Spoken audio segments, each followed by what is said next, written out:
Hi friends, నేను doctor Zarina Begum. ఈరోజు కవిత సౌభాగ్యం. మనం యంగ్గా ఉన్నప్పుడు చేసిన చాలా సహజ సిద్ధ పనులు ఇప్పుడు చాలా గొప్పగా, అంటే అలా ఇప్పుడు చేయగలగడం ఒక అచీవ్మెంట్గా అనిపిస్తుంది.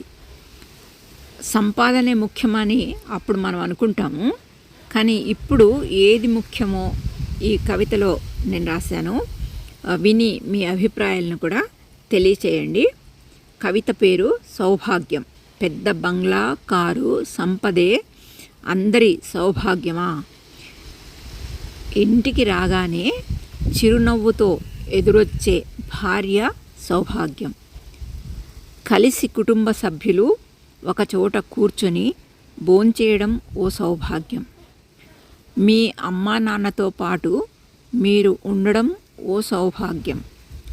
మీ పిల్లలు నానమ్మ తాతయ్యలతో ఆడుకోవడం సౌభాగ్యం. మంచం మీద వాలగానే నిద్ర రావడం సౌభాగ్యం. నిద్ర లేవగానే గబగబా మీ పనులు మీరు చేసుకోవడం సౌభాగ్యం. అవసరం రాగానే మేమున్నామంటూ మీ ఆత్మీయులు మీ చుట్టూ ఉంటే అదే మీ సౌభాగ్యం. అవసరార్థులకు సహాయం చేయగలగడం సౌభాగ్యం. మన అనుకున్న వారి మధ్య మనస్పర్ధలు పోగొట్టడం సౌభాగ్యం. కోపాన్ని మీ అదుపులో ఉంచుకోవడం మీ సౌభాగ్యం. అందరితో కలివిడిగా మాట్లాడేయడం మీ సౌభాగ్యం. విడిచిపెట్టిన ఊరు అభివృద్ధికి చేయూతగా మారడం సౌభాగ్యం. చిన్నప్పటి మిత్రులతో స్నేహాన్ని కొనసాగించడం సౌభాగ్యం.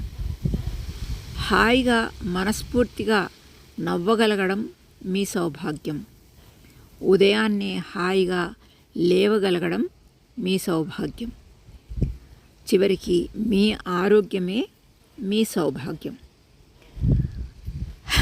ఎలా ఉంది ఫ్రెండ్స్? మీ అభిప్రాయాలని తప్పకుండా తెలియచేయండి. Okay, thank you.